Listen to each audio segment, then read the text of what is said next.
因为负债，我和老公打算辞去城市的工作，回农村生活，于是花了1500元租了个小院儿。今天是改造院子的第一天，由于长时间没人住，需要把地上的杂草除干净，这棵小树也要除掉，破旧的厕所也要拆掉。我们回农村遭到了家里老人的反对，觉得是件丢人的事情。过了30多年，不想再活在别人眼中，只想走好接下来自己想走的路。这就是我们的家了，让我们一起期待它变好的样子吧。一个大门里边居然打扫出这么多垃圾，这个防毒面罩可派上大用场了。刚打扫完这里，来帮忙的大哥又给他安排了新活，继续把外墙的墙皮铲掉。可退可延。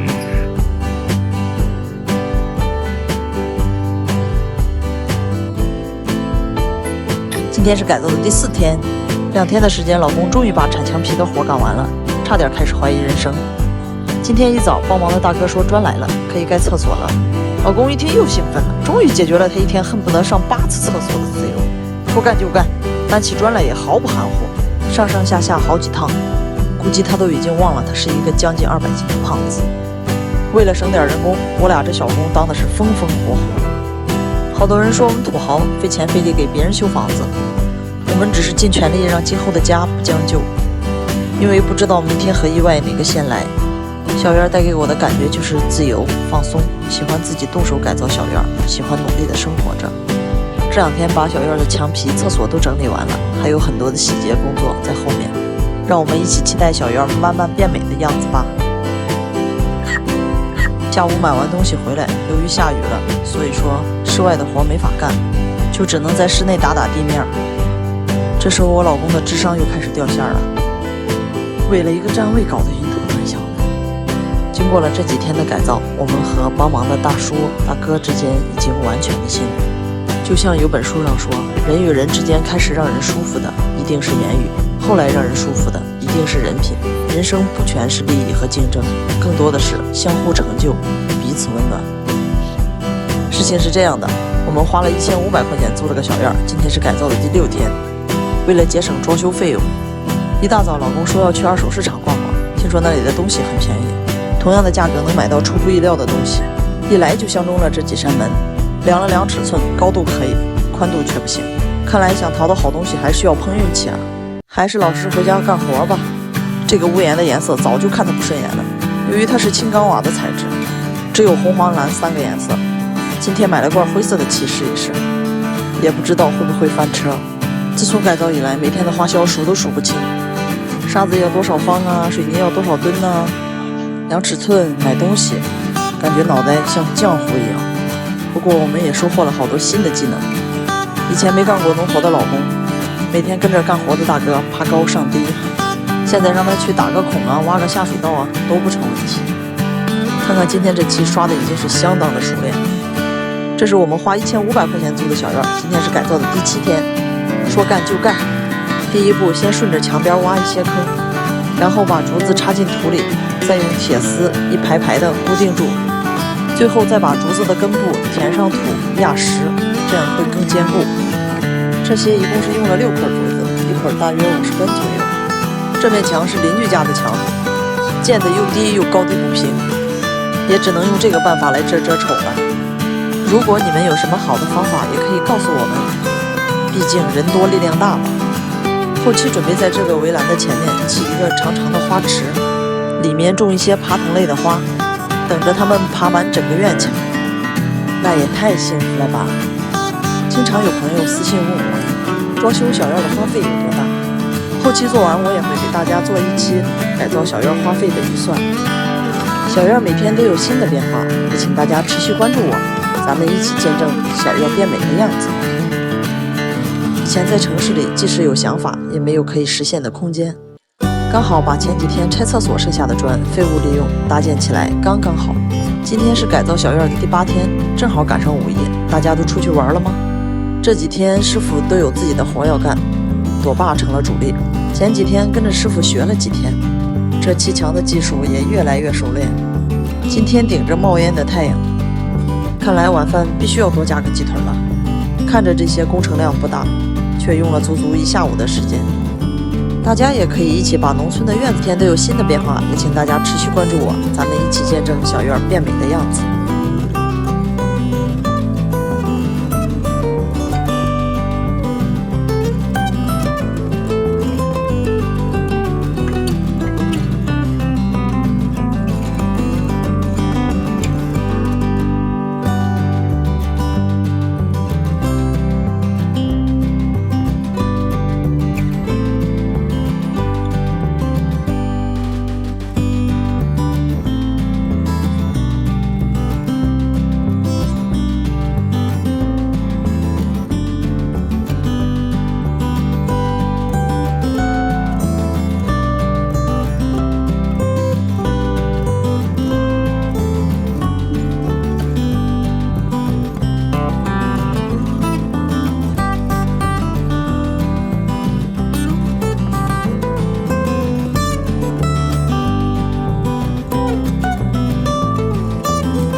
决定花100元来改造它。之前为了节省成本，用铁皮做的语言太过单薄和生硬。今天花100元买了些尾帘，朵爸用铁丝把它们固定住，然后一排排钉在檐顶的方缸上。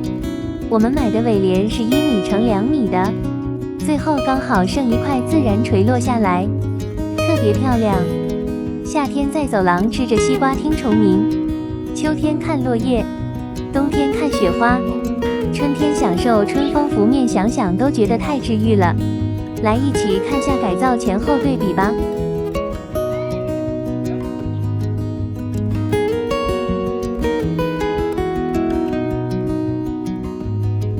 随着年龄的增大，对旧的东西也格外的喜欢。这扇大门是老榆木的材质，已经几十年了，五金和门板都已经风化。我们都喜欢木头的自然纹理，所以选择用角磨机打磨掉以前的老漆。生锈的门钉被打磨后，又露出了它最这是已经打磨好的一扇和另一扇还没打磨的对比，颜色还是很正的。之后再用抛光机抛一下光，再刷上木蜡油，是为了延长木头的使用寿命。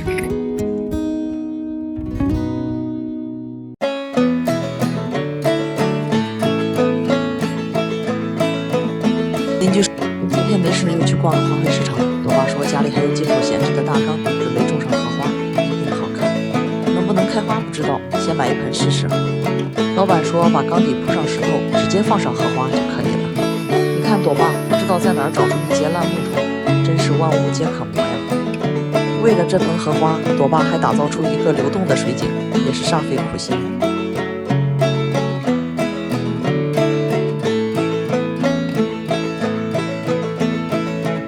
插上循环泵，放上打磨好的木头，再放盆小盆景点缀，又赋予了它们新的生命。本想留着铺院子，谁知道差的太多了。今天打算给院子铺条路，院里一直是土地，风一吹特别脏。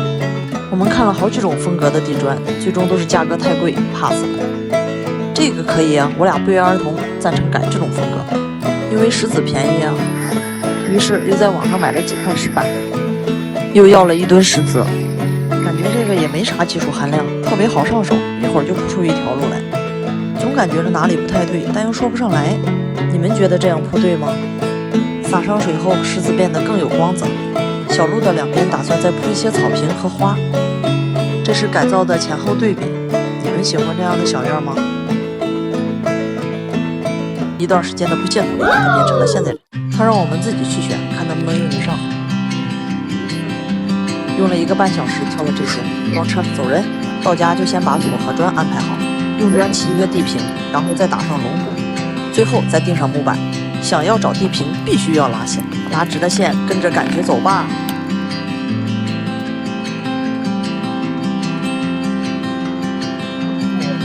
朵爸放弃了，钉的时候有多痛苦，拆的时候就有多困难。不叫计划不如变化快，重新改变战略，钉上龙骨，等着明天的木头来寸都是统一的，只需要把它们排成排，钉起来就可以。罢工1夜的气钉枪，第2天居然又能用了。地板钉好了，柱子也包好了，就是这屋檐看起来光秃秃。哎呀，这么高啊！我想恐高。忙活一下午，又给屋檐接上了新头发。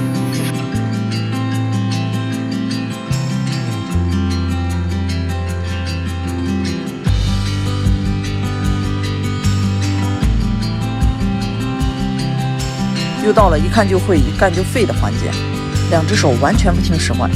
这一步是用石膏粉把那些坑洼不平的墙面填平。我的宗旨是，只要把石膏粉抹在墙上不掉就是成功。干的过程中也在找窍门，强烈推荐给强迫症患者，这个过程真的很治愈。下一步就是等墙面填平晾干之后，就可以刮腻子了。朵爸嫌我一个人太慢，也来帮忙刮腻子。把它铲去了。不知道什么原因，原来的墙皮挂不住腻子，只能把它铲了。不到半天功夫，填平的墙和刮好腻子的墙平撇了。遇到事情不要慌，办法总比困难多。重新调整方案，给墙面刷一遍专用的墙胶，再挂上腻子。农村租了个小院儿，有了个属于自己的世外桃源。小院的这个角还空着，准备做一个木平台，和朋友们在上面喝喝茶、聊聊天，想想都惬意。不知道的还以为朵爸在这里摆什么阵法，其实是先用砖铺个平面，再加上龙骨，有一个固定的地方。有了上次做走廊的经验，这次朵爸干的就特别的得心应手。就是这个气钉枪，是不是要找一下存在感？对于修东西，朵爸也是分分钟就搞定。平台钉好了，也要把四周的边包起来。快看看这是谁家的小孩又来调皮捣蛋了。每天太阳下山后，朵爸的工作就是浇花。前2天买的草坪也到了，把地翻平后准备种上。就这样把它们一块块拼起来，用力踩匀，这样草的根就会扎得更深一些。再给它们喝饱了水就可以了。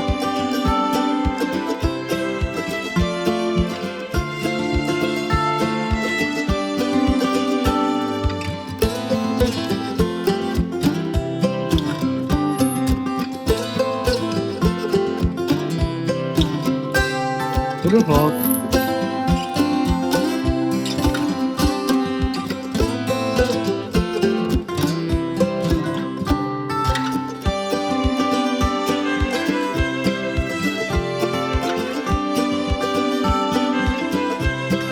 挡上断桥铝材质的窗户。东西是买回来了，但想象的并没有那么简单。窗户比原来预留的窗口大3公分，还要把玻璃先拆掉，为了方便打孔固定。窗口也要开宽3公分。帮忙的大哥也是各种工具齐上阵，哪里不合适就拆哪里。就这样敲敲砸砸，终于把窗户装上了，固定好螺丝，最后再给惨不忍睹的墙美容。你们觉得这窗户买的值吗？又过了1天，买的2手的茶桌和床也送到了。来看一下这几天的成果吧。大问题，再用 PVC 板吊个顶。这个材质的特点就是不容易变形，而且好打理。你们看这几十年的老墙，一抠就1个洞。由于技术有限，前几天刚刮的墙面还是高低不平。算了，听人劝吃饱饭，把墙面也换成了这种材质。接下来就是我和朵爸风风火火干小工的一天。来吧，展示。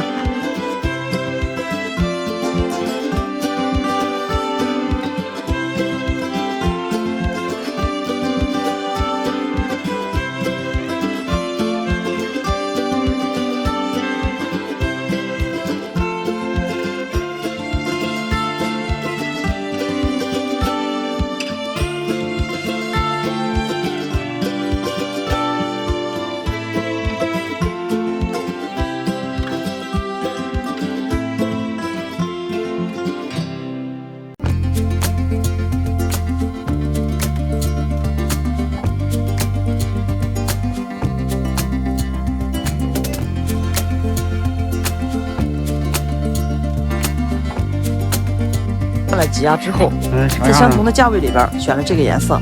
哦，这种灰色。要不都说1分价钱1分货，15块钱3米，还想要啥自行车呢？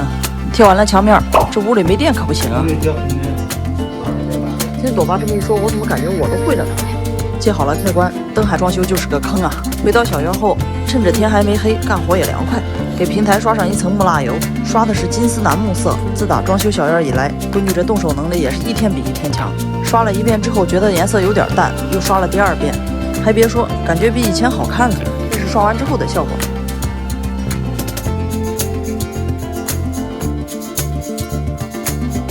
好看，对，就是这种，4毛4一块。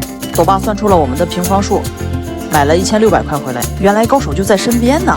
如果早找他贴墙面，也不会花这冤枉钱了。还是那一句话呀，贫穷限制了想象。端来了，那就开始干活吧。先给院里放出坡，为了防止下雨的时候院里积水，再多和一些水泥和沙子，给院里打垫层用。看朵爸这体格子，简直就是为了推土搬砖而生，不多推1-2车土都对不起那一身肉。专业的毕竟是专业的，这才铺了几块，就觉得，有那味儿了。这个活比较费腿，一蹲就是1上午。大哥说了，这个工期的长度取决于我和朵爸的配合程度。听他这么一说，我们可得卯足了劲儿干。话音刚落，朵爸这负责运料的又翻车了，车腿断了，安上一条木棍，又是一条好汉。这事儿不服谁也得服。这是我们在农村租的院子，也是自己动手改造小院的第1个半月。我们打算给厨房做一个谷仓门，尺寸太贵。朵爸说用之前买的2手木头和剩余的防腐木，这些木头总算派上了用场。说是朵爸干，其实还是师傅干。朵爸提前买好了谷仓门上的配件，量出墙面预留的宽度。谷仓门主要用滑道来支撑起整张门板的平衡，所以说第一步找平也很关键，先量出门洞到天花板之间的距离，再拉线弹出墨，做好标记，能不能找平全在这一根线上。放上滑道，留出螺丝孔的位置，再用电钻打好孔，钉上燕尾钉。帮忙的大哥又反复确定了门洞的宽度和墙面预留的宽度，确定无误后就可以把轨道钉上。朵爸说他刚到厂子里上班的第1件事就是先学的拧螺丝，上好后朵爸用一个引体向上来证明他的技术还在。接下来就可以做门了，木头需要提前量出相应的尺寸，不合适的就锯掉。看着这个轰隆隆的大机器还是有点害怕的。门的边框是用的之前买的2手的方木，足够的厚也很结实。把它们都钉好之后，帮忙的大哥要求比较完美，又给门框包了个边儿。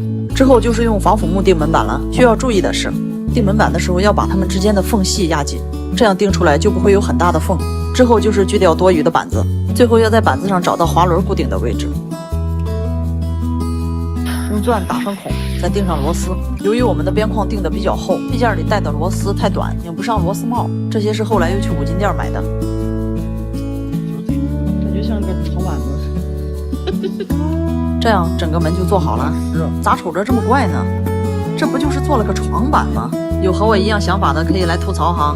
挂上门试了试还可以，就是开门的时候有刮蹭的地方。那墙不直，喜欢吧？这扇门还要修改一下细节。帮忙的大哥说，不光墙不平，门做的也不平。需要斜着给它加几条板子做一个支撑，这样门板就会平一些。好办法呀，有了装饰，床板，不对，是门板就有更好看了。再给打磨一下，涂上透明色的木蜡油，门的质感就出来了。怎么样？这骨盆门行吗？好看不？又用剩下的木板给浴室和储藏室各做了一扇门，这下家里的门可不缺了。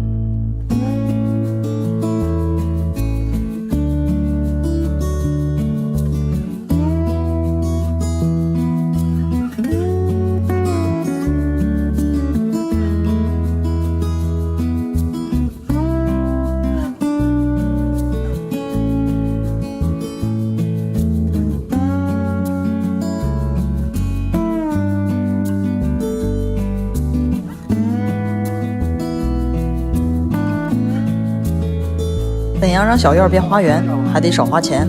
哎，这葡萄架可不能少。一早来到小院，朵爸就开始为扎葡萄架做准备。我们家的监工也准时上班了。朵爸这坑挖的是真快，我一个没挖完，他3个都挖好了。挖的这么快，我那边饭地还没下去。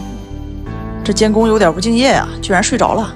朵爸又找出之前剩下的方木来搭个不要钱的葡萄架，一根木头坐立柱有点太单薄，怕不结实，用了2根钉在一起，这样再大的风也不害怕。为了让立柱更牢固，之前铺院子还剩一些石子，拌上水泥、沙子，灌到坑里边压实，这样就把柱子固定好了。大横梁的木头不够长怎么办？这可难不倒朵爸，在他手里万物皆可接呀。这关键时候还得大哥来帮忙啊，因为我们的木头有限，所以就做了个简易版的。这没有葡萄的时候当个晾衣架也不错吧。问题来了，葡萄架搭好了，种个什么品种的葡萄好呢？见葡萄架刚扎好，正想着去哪儿买棵葡萄树，没成想在集上碰到了，30块钱一棵，选了个玫瑰香的品种，活不活的先种上再说，反正今年是吃不上了。朵爸只要见了这些稀奇古怪的东西就拔不动腿，又是看又是闻的，逛了一大圈，买了几盆花回来。我俩都喜欢买花，却总是养不活，也不知道是咋回事。放这里就够了。下午太阳下山后，朵爸准备把葡萄种上。一到这时候，我家的监工就准时上线了。看来小毛对朵爸挖的坑很感兴趣。卖树的老板说这是4年的苗，能不能养活就看他自己的造化了。如果养活了，明年请你们来我家吃葡萄呀。这2天下雨就没收拾院里，心心念念的窗帘终于到货了。为了图省事儿，在网上订的这款免打孔的，商家说1分钟就能安好，就特别适合我这种懒人。我这边还满怀期待效果的时候，没短的啊？你短的？朵爸告诉我杆子买短了，也不知道是他当时量错还是我听错了。就说这事儿你们糟不糟心吧？那你的杆子？那咱可以再接呀，又不是没有这个技术。朵爸现在对他这个技术也是相当自信的。咱再说了，这技术归技术，跟美观是不是2码事？啥呀？这不过关了狗腿似的。在我这一阵吐槽之后，朵爸终于受不了了。这还动过这个？这样就好看多了。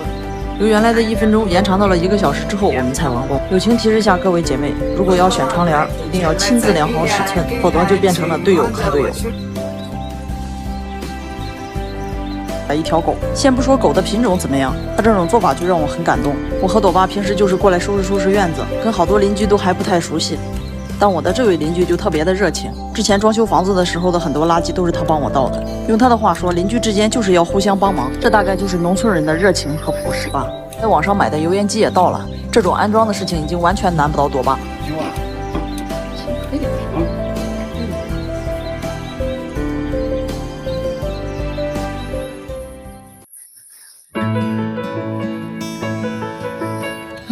可以啊，完工了。安完了油烟机，朵爸又自制了一个置物架，你们就说吧，这手巧不巧？再放上我的花花草草，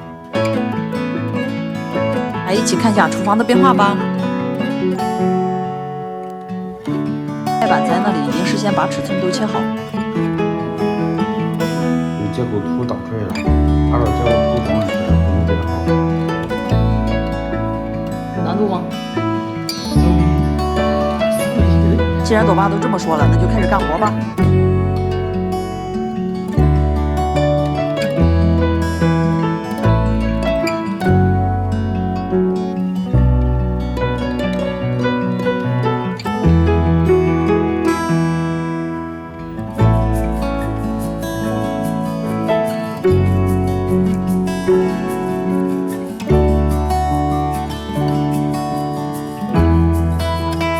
再摆上一些书，一起看一下最后的效果吧。然后我思考，人到底能感受多少回夏天？亲爱的玫瑰，夏天循着春天出现，但这不是你在的夏天，是另外的夏天，是完全不同的夏天。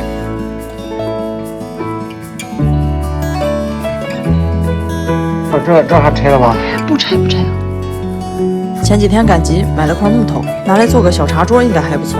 这次给万能的朵爸又找个活干，先用角磨机把木头的表面打磨光滑。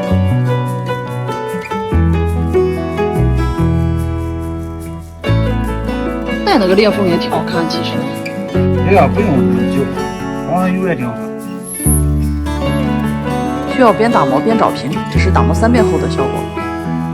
四周也要打磨的圆滑一些。再刷上一层木蜡油，木头的纹理就更清晰了。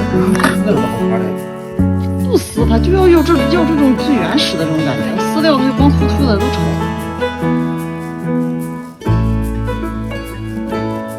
晾干之后就可以装桌腿了。桌腿是在网上买的，榉木的材质。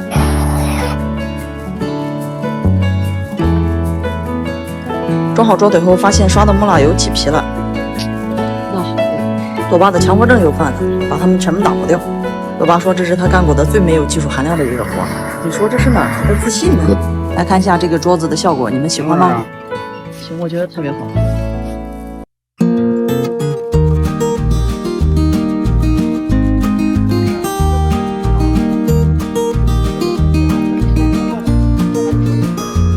你们没看错，朵爸又买了2张又破又旧的老门板。他说要搭2张桌子，放在这个平台上，3、5好友来聚会的时候也有个吃饭的地方。那咱能说啥呢？开干吧！之前打磨老榆木门的时候，有朋友给的建议说先用钢刷打磨，这个东西的威力太大了，要不是我跑得快，那后果可不敢想，不建议大家模仿啊。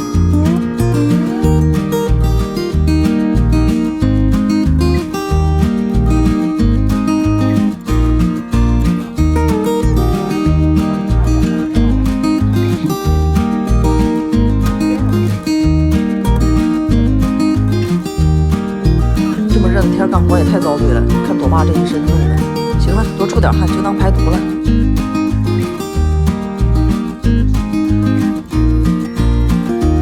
这是打磨完2边之后的效果，纹理特别清晰。朵爸又找了一些旧木头来做桌腿，先量好每一根桌腿的尺寸。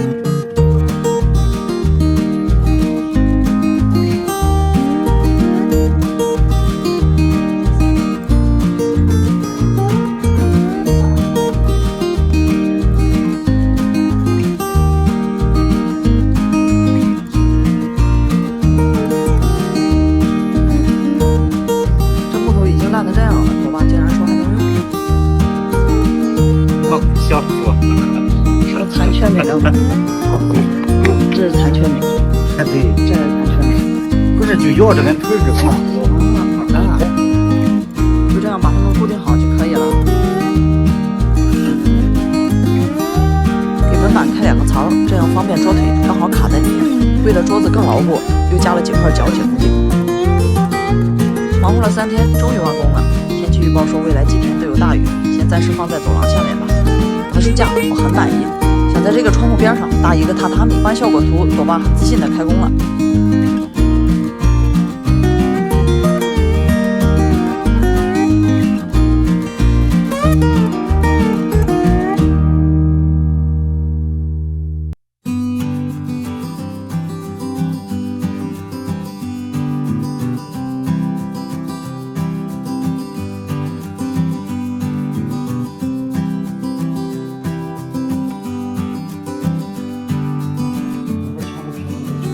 哎，又遇到了墙不平，只能把踢脚线拆了。拆完踢脚线，再给板子打个孔，朵巴用麻绳做了一个拉手，这样柜体下面还可以收纳一些不常用的物品。说是榻榻米，不如说它是一个躺着的柜子。简单的装饰下，看一下效果吧。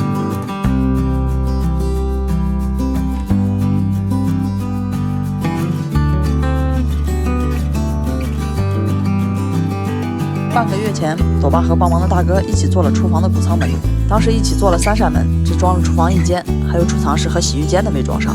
本打算给墙面喷上颜色之后再安门，没料到最近一直下雨，喷墙面的活就先放下了。趁着这会儿没雨，朵巴要把这2扇门装上。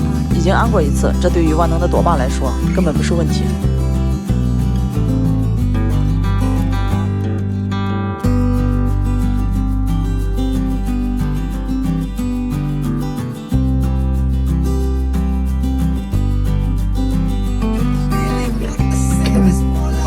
很好。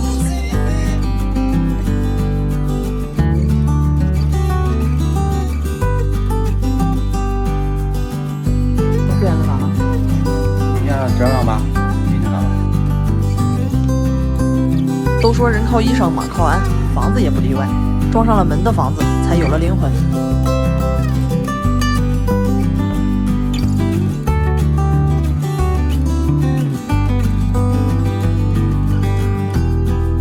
我们终于要对院里的墙面下手了。之前发的视频，有朋友说看着院子里特别的压抑，大概跟墙面也有一定的关系。半个月前就借好的喷墙工具，又碰上前几天接二连三的下雨，再加上搬家，这个事儿又耽误了。这个喷墙的机器，朵巴研究了半天也没研究透，又求助了场外群众，结果是都不会啊。既然机器用不了，咱们还是用最原始的方法，用滚刷滚吧。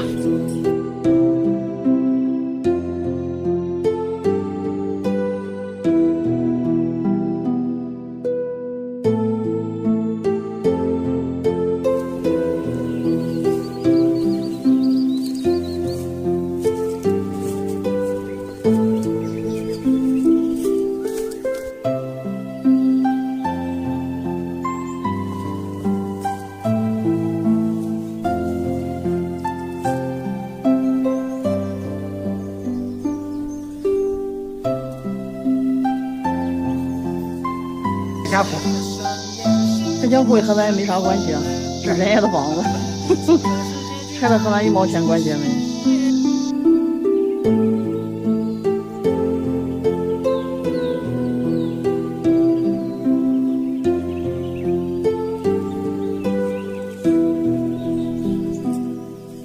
今天就先刷这些，你们是觉得有颜色好看，还是没有颜色好看呢？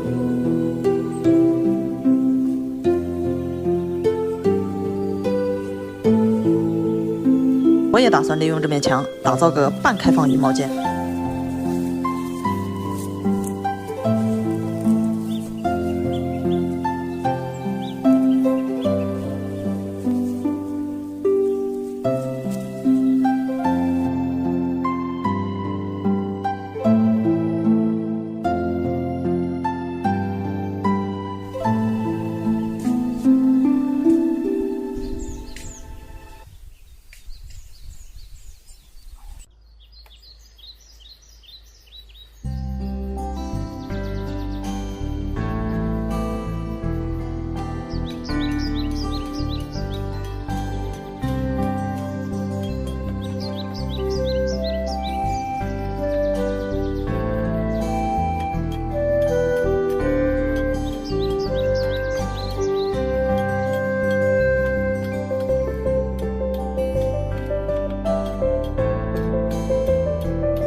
这是我们从城市搬回农村生活的第几天，也记不清了。自从住进了小院，我们都开始变懒了，似的，就是啥也不想干，连视频也不想剪。院子里的墙面刷了一半，还剩下一半。如果不是为了更新视频，还能再拖上半个月。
到小院以来，经常有朋友问我们，改造院子一共花费了多少钱？既然朋友们都这么好奇，那我们今天就来一起算一下吧。由于这个房子的面积很小，能住的房间也很少，我们决定加盖3间西屋，这样就有了厨房、浴室和储物间。人工费大工是400一天，小工是230一天。当时是找了2个大工，2个小工，工期10天。沙子、水泥3200，砖2562，墙上挂的网子180，屋顶用的彩钢板3136，这里面包含了加盖的3间西屋和厕所的面积。厨房和浴室用的管道430，屋顶和所有房间用的扣板5965。铺地暖用的材料1173，室内铺的瓷砖3100，屋檐用的方钢1168，院子里铺的石子200，石板322，铺走廊和平台用的防腐木和方木3340，屋檐用的茅草225，院里又重新铺的地面用的渗水砖820，2扇二手窗户750，定做了2扇铝合金门2220，院子里的3扇谷仓门用的滑道500，防腐木是用的之前剩下的，葡萄架也是用之前剩下的方木，院子里的草坪166，各种各样的花800，院子里刷的墙面漆180，这些就是改造小院里的花费。你们算算一共花了多少钱？来，今天请大家把视线转移到这片空地上。这块地已经空了3-4个月，实在是不想拔草和每天的铲狗屎。万能的朵妈已经看不下去了，今天决定自制个栅栏，把这片空地围起来，里面打算种上一些菜。栅栏的材料用的是之前剩下的防腐木，先量出栅栏需要的高度，再把木头切成相同的尺寸，找一块结实的方木来做支撑，再量出每根支撑的高度，做好标记，方便裁剪。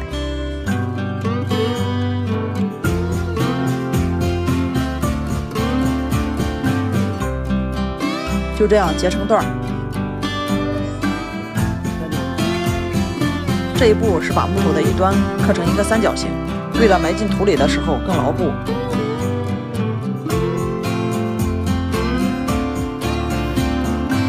由于之前下了几天的雨，木头比较潮湿，只能用这种小锯锯掉多余的木头。找根木板，量出每根立柱之间的间距，再把这根木板一分为2。不得不说，朵爸这切割技术的确提高了不少。今天我弟可是充当了1天的工具人，把这些所需要的木头都裁剪好，再比量。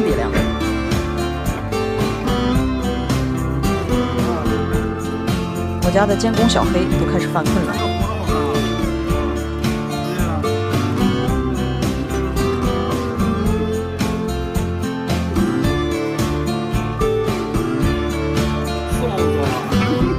这一步呢，就稍微有一些难度。把木头两边的棱角磨掉，再磨成一个圆弧形，再用角磨机打磨光滑。之所以没做成菱形，是因为家中有孩子，还要考虑到安全问题。先打磨出一块木板，再比量着画，就方便多了。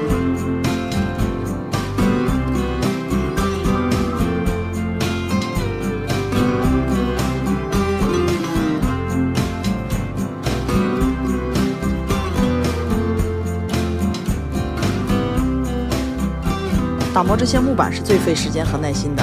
改造小院以来，朵爸的急性子也慢慢的磨没了。就这样，把打磨好的木板并排钉在切割好的2根木条上。钉木板时需要注意的是，要留有一块木板的间距，这样钉出来才会好看。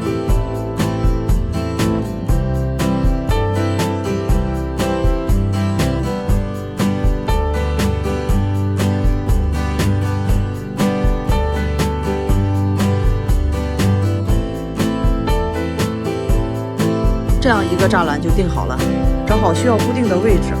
之前为了好看，给这块地的4周都围上了草坪，需要把这块草坪铲掉，挖出一个坑，把木桩子埋下。下过了雨，地面还很湿，再用力把地面夯实呢，更结实。再把草坪给它归位。活都快干完了，这家伙还在呼呼大睡。由于打磨木板比较费时间，一天只做出了2扇栅栏，之后还会更新，请大家多多关注吧。来给大家看一下最后的效果。事情是这样的，前天不是给院里的菜园钉了木栅栏吗？还有一侧没钉完，木头也不够了，又跑到人家工厂里买了一些。老板很热心，说可以帮我们锯成想要的尺寸。有趁手的工具果然不一样。天气很热，老板的速度也很快，用胶带缠好口后拉回家，先给木板画出圆弧状。这一步我弟弟就给代替了。朵爸再用角磨机把多余的角磨掉。光切这些木头也是工程量很大的，来得及歇会儿就开始投入下面的工作。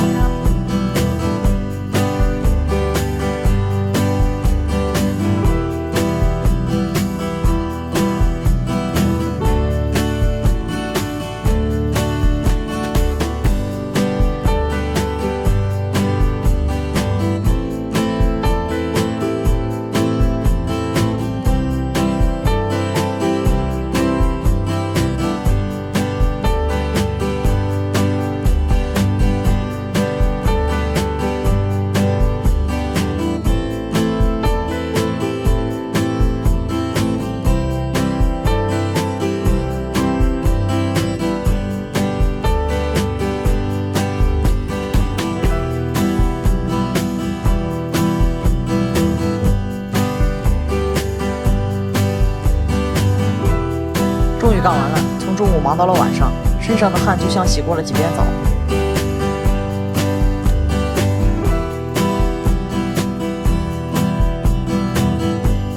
这是我们花1500在农村租的院子。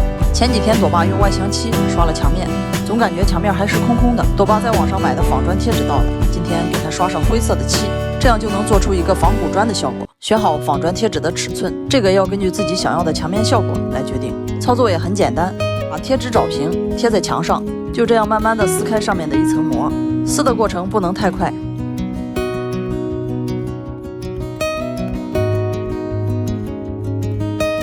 这个过程是不是特别的解压？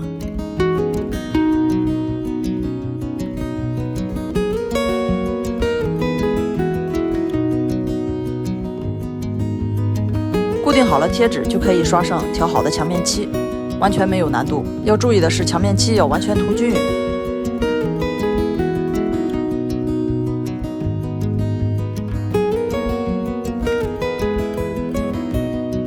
等完全晾干，就可以撕掉贴纸。孩子们也忍不住来凑热闹了，一起研究灰色的漆该怎么调。朵爸瞬间就下岗了，要体验有。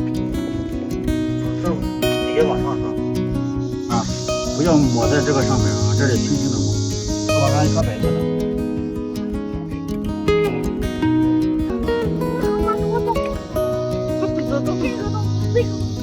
这时候我外甥闺女的强迫症又犯了，看到有白色的地方没涂匀，她都开始抓狂了。墙面干了，贴纸就可以撕掉了，是不是特别的丝滑？这个活挺好，还能锻炼孩子的动手能力，关键还都抢着干。